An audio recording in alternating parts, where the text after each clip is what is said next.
Hey friends, this is Joseph Maynor. So what I want to do in this video is I want to talk about the mind-body duality. This is something that lately it's like something I wasn't really intending to think about, but for some reason it's just like there. Like it's just like staring at me in the face.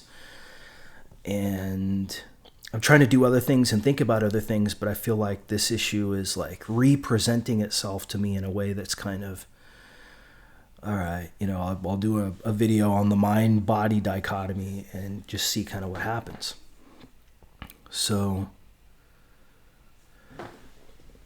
let's cut through the nonsense, right? Because there's a lot of nonsense that can be laid on top of this issue. I mean, ridiculous amounts of content has been made regarding the marriage and conflict between mind and body, mind versus body. I'm going to give my own take on it, though. So, from my intuitive understanding,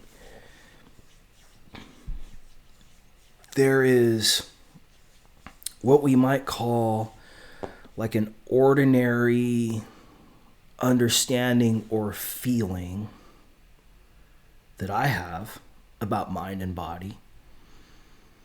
And then there's like stories that I've been told about these two. Like, so maybe the ordinary feeling that I have regarding mind and body may not be correct or needs to be recorrected or enhanced or maybe dialed back, right? I mean, there's going to be some kind of philosophical story as to what's more true than how I feel about mind and body in the first instance. So I think in the first instance, the way I feel about mind and body is that paradoxically, from the human perspective, the assumption is that everything that's surviving that has a nervous system, or not even a nerve, I mean, who's to say, like, does a rock know that it's being a rock?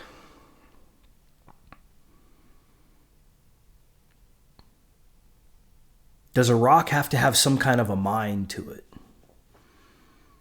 Like, we're going to say, no, the rock is entirely extension. It's entirely body. It doesn't have any mental. It doesn't have any mind. All right. Okay, this is a good starting point. There are people who would disagree with that. How about this? Does the mind have any body to it? Well, Spinoza actually thought it did, to the extent that, even though your mind doesn't survive entirely, there's a piece of your mind that survives from a finite perspective with respect to the intellect and embodiment of the whole. Because there's a duality with a true idea, there's a duality between thought and extension for Spinoza. So anything that's a true thought has a true extension that's associated with it.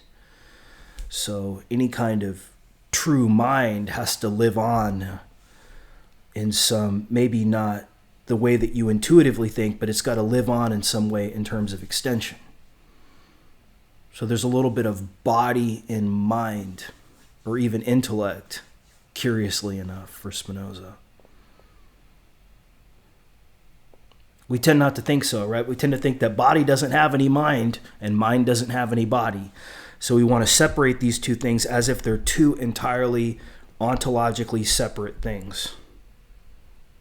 So, for example, we tend to think that that consciousness doesn't have any embodiment. Or we might think that the body doesn't have any intellect in it, right? God forbid you start talking about the intellect with people who are focused on the body. God forbid you start talking about the body with people that are focused on consciousness. So this mind-body dichotomy is so central and so, like, I think everybody is confused about this. Everybody. There's not a person who was born or died, even you think you're God, you think you're something, you're confused by this. Like, be a little humble here. Recognize how the mind and body dichotomy is ridiculously deep. It's probably the deepest aspect of philosophy and spirituality.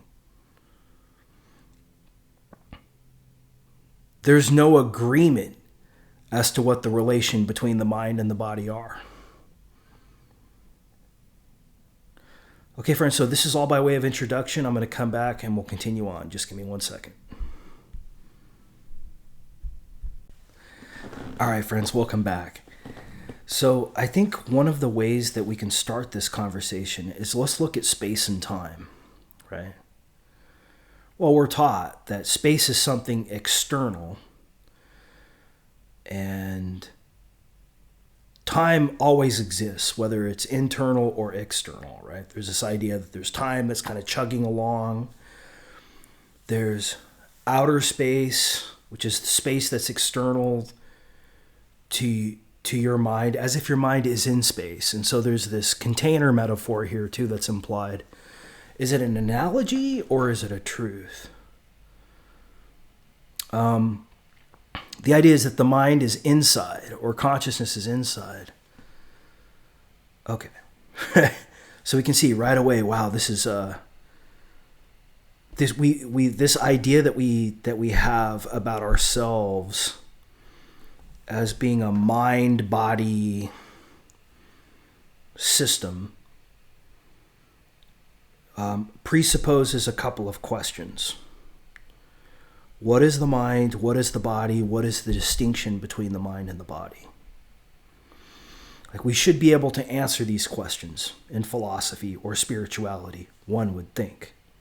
To not try to answer these questions, I think is, you may be smart, you may not be smart, but it's like a vista point in life where you can pull off the freeway and stop and look around and smell the roses and go, wait a minute. The assumption is that some things have body. What does it mean for something to have body? Well, it means it has being, right? It means it's here. This calculator has body. Does this calculator have a mind? Whoa, that's a little bit deep, right? Maybe it does. Do we know what mind is? How about something that has mind, but it's not clear that it has body? Like computer software or human intellect. Does human intellect have body? You can say with computer software that it has body in the sense that it has code, right? We have to program in the whatever intelligence. But does the software, when it's running on a machine, does it have a body? Well, yeah, the computer hardware that it's running within we might consider that to be the body of that mind. Isn't a mind, though. So if you take something like Leela, which is a neural network chess engine that learned chess on its own through neural networks by playing itself, does Leela have a mind? It wasn't hard coded in like prior attempts to create chess engines. Neural network is where the computer is actually learning on its own. Is that a mind? Like, how does that relate to like human intellect or the human mind? Like, what is a human? What is a human? So I think from like a common sense perspective, or the way that we're kind of the ordinary way that we tend to look at the world, we tend to think that there are lots of bodies here, lots of extension, but only some extended things have mind. Alternately, there are many examples of mind here, but only certain mind things have body or extension. When I'm saying extension, I'm talking about body, being. When I'm talking about mind, I'm talking about consciousness and intellect. When I'm talking about body, I'm talking about being. I'm also talking about being in the world. So, for example, being in the world could be just not focusing on these issues at all, and just living an intuitive kind of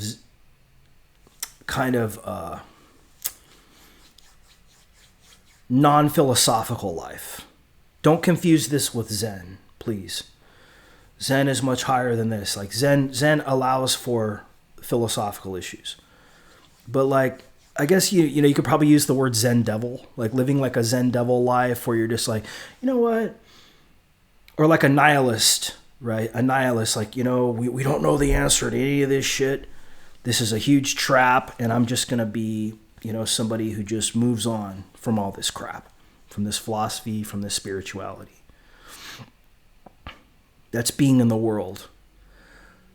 I won't say Heidegger is like that, but like Heidegger privileges that perspective, like the privileging of the romantic perspective. Somebody like Rousseau would be another example of kind of privileging the romantic perspective. Even the later Wittgenstein, interestingly enough, is kind of privileging the romantic perspective. Like, stop being so philosophical, stop being so scientific, stop being so intellectual. Get back to earth, touch grass, right? Touch grass. So you have this, and I call this being in the world. So my model for the mind and the body is as follows. Masculine mind is the masculine side of, first of all, mind is masculine. Body is feminine. And you can think of body in embodiment, manifesting, extension, being. The mind is about consciousness, thinking, theory, thought. And so the masculine side of mind is intellect. The feminine side of mind is consciousness. The masculine side of body is science, and the feminine side of body is being in the world. And we tend to think that there's this kind of relation between mind and body. But there may not always be. It's a presumption. And so this is where people tend to think, well, at the very least, we have feminine mind, which is consciousness that exists all the time, no matter what extension says. So in other words, yes, a rock exists, but only because it's an aspect within consciousness. So there's this one consciousness that always exists. And that makes us feel okay to say, because it's not entirely intellectual, it's feminine mind, it's consciousness, not the intellect, which is masculine mind. Ditto for being in the world. I mean, if you look at somebody like Heidegger or the existentialist Western philosophers, or the romanticists, right? The question is, what is your life like? Or even going back to like Epicurus, like, what is your life like? Fuck your mind. Fuck truth. Go out there and be the person who just lives life. You can think of like being a rock star almost, or an artist or something like that, right? Somebody who's just all about, like, they may not even care to live a long life. They may be part of the 27 Club, like Jimi Hendrix, or some of these people, they flame hard and then they die fast, I don't know. There's like a way that they say that, live fast, die young, I guess. And that's just what they did, right? They didn't focus on trying to understand too much. They weren't readers necessarily. unless they were developing skills in their particular thing. They weren't nerds. Okay, so that's the feminine, that's body, that's feminine body, which is being in the world. Heidegger tried to give like a philosophical account of this, but there are other artists like Goethe and Rousseau who thought that they really had a big problem with this kind of philosophical mentality, sort of in their shadow, but then they also used that philosophical mentality too, but they were skeptical of that, right? So these are your like romanticists, people who are focused on body as a way to show up in the world, ways of being in the world, being in the world. This feminine body. Masculine body is trying to dissect reality into like images and pixels. So for example, if I hold this up and I go, this is a calculator, masculine body is going to say, no, it's just pixels on a screen. See, the feminine body is being in the world, right? They're not focused on philosophy. They're just focused on living, right? Being in the world. Masculine body is focused on trying to section out what it is or is not body and how body may not be what we sort of ordinarily think it is. This is the role of science. Masculine body is science.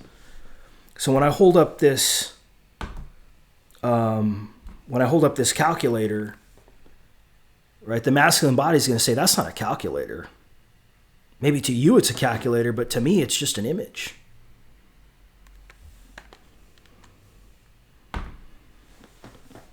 See, that element of thought that's attached to body, which is why it's masculine body. Feminine mind is consciousness.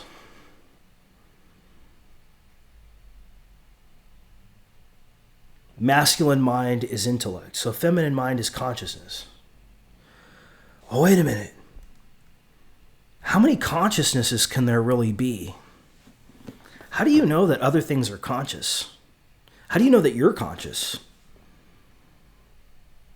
So there's a little bit of intellect that factors into consciousness too. It's like there's a little bit of consciousness and intellect, a little bit of intellect and consciousness. There's a little bit of being in the world and science, a little bit of science and being in the world. And there's a little bit of the body and the mind, a little bit of the mind and the body too, right? Or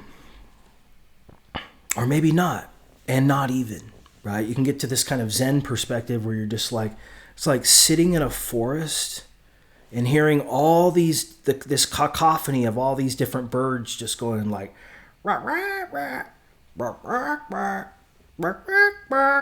rah, rah, rah. You know what I mean? You're just sitting there going, cool, man. I'm not for this. I'm not against it. I'm not looking at it as a thought story. I'm not looking at it as something to devote my life to. It's just what's here, you know? But this issue of like, what am I? What am I? Does this mind-body distinction relate to me at all? In what ways? How? Like, because presumably you're looking for somebody to tell you what you are, right? What reality is, what other people are, what other things are. Do you realize how much bias is involved in that? Saying what reality is. Do you think that we actually can prove this? How do we prove this? You did a psychedelic trip, you had some kind of like realization.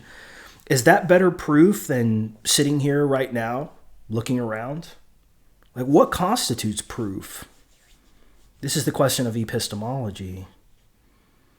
Well, linguistic philosophy would be, what is mind, what is body? Not just linguistic philosophy, but more like metaphysics or ontology. Like, what is body, what is mind? Are they really separate? Do they have an intersection? If so, can we provide an account for that? That would be metaphysics.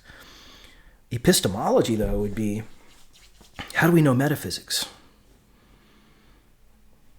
Right? This seems like something that we would want to get figured out, because saying is one thing, but then when you look at yourself from the corner of the room and you go, like, how the fuck do you know what you're talking about? Are you actually talking? Okay, friends, so we're 2/3 of the way through the video. I'm going to come back. We'll do the final third, so just give me 1 second.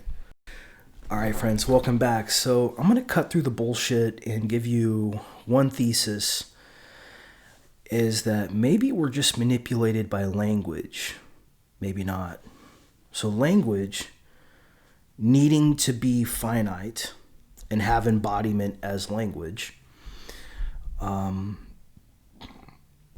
we make an analogy between language and metaphysics. So we assume that because language is finite, to the extent that we can carve language up into words and relation between words, that reality has to like sort of operate in an analogous way. And so just like we have words that are things that have a relation, we're basically assuming an analogy in metaphysics that reality functions that way too. There are things in a relation in reality. You know, this is a very, very powerful question in philosophy and in spirituality. To what extent are we assuming this kind of linguistic analogy with reality? Because really, we don't know for sure how many consciousnesses there are in reality. We don't even really know what intellect is entirely. We don't really know what being in the world is either, do we? Entirely. What is being in the world? Well, how about science? Do we know what science is entirely?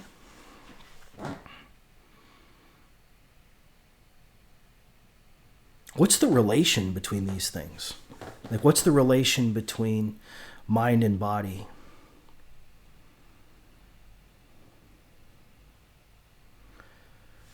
Do you really know for sure what you are or what the other is? How do you know that?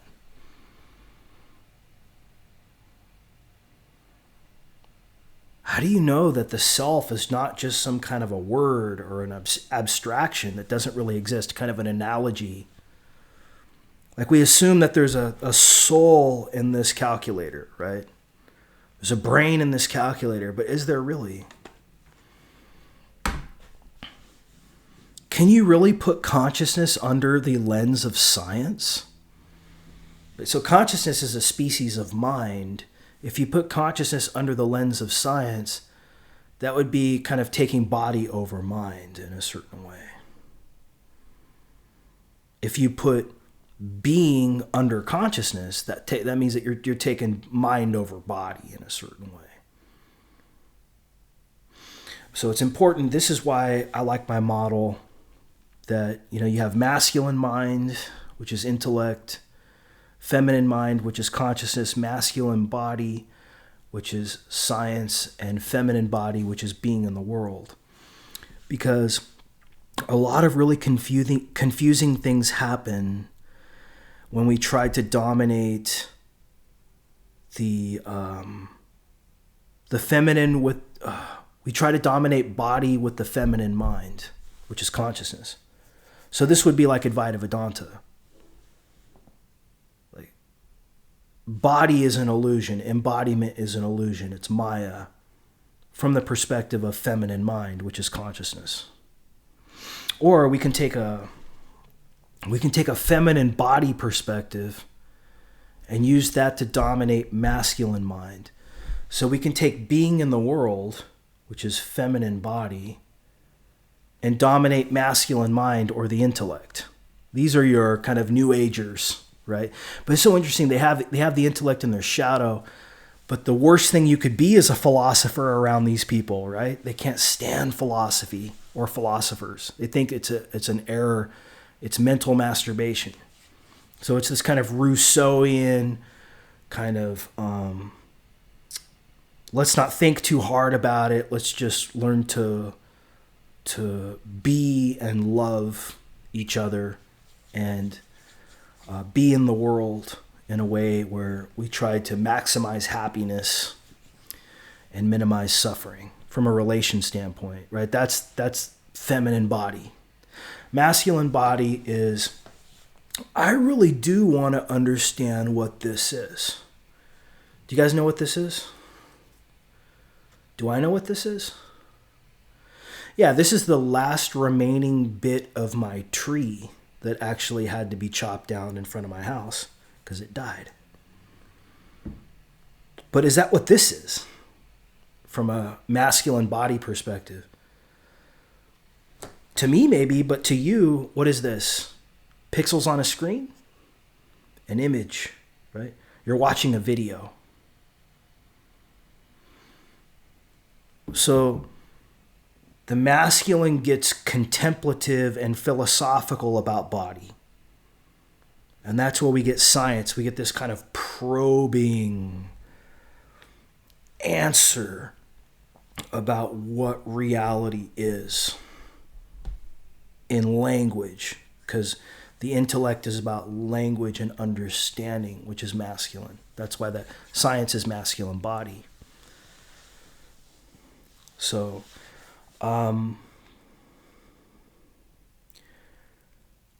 we tend to have a common sense perspective, but the question is our common sense perspective true?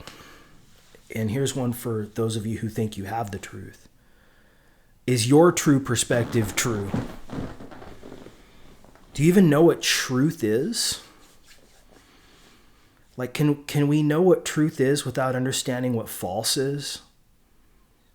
Like, if we have this linguistic structure, true versus or true and false, does this lock up with reality in a one-to-one way, in the sense that there's this correspondence between this distinction and some kind of knowing about reality? Well, that seems to be, a species of masculine mind or intellect, that there's this idea that that thoughts and extension can relate together, and you have this kind of correspondence theory of truth. Well, that's a species of the intellect. That's masculine mind. So I want to argue that I want to argue for a perspective that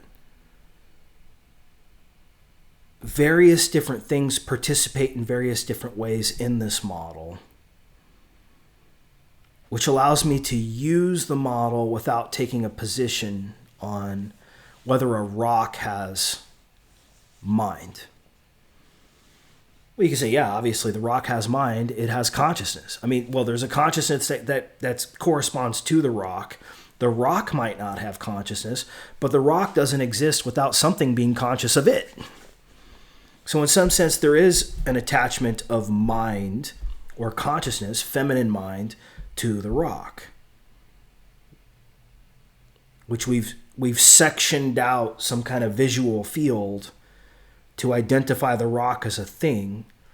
And then now we're saying that the rock, not only is it a thing in the extent that it has body, so from a masculine mind perspective, it's a thing, but it has mind as well. It has something is conscious of it, or else it wouldn't exist as a rock. And this seems to sort of suggest that everything that's here, this is kind of an intellectual kind of masculine perspective, but you can kind of swing into this kind of perspective. Everything that's here, has a bit of the body and a bit of the mind in it too. It's very tempting to kind of draw that kind of conclusion, but then you wonder too, is this an idealism? What are the pros and cons of this kind of intellectual account? Can this hurt us as well as help us too? So you run into this kind of yin-yang issue where at some point you realize you got to transcend the mind versus body duality without flushing it down the toilet. That's the difficulty. You got to allow it to be here, but also kind of take it, be a little bit less attached to it. Or not. But I think ultimately that's what Zen does, is Zen becomes a little bit more detached from philosophy and spirituality than what we're kind of accustomed to engaging, the way that we're accustomed to engaging with our lives and reality and our minds. Okay, friends, hopefully this was a good video. I'll talk to you soon. Take care.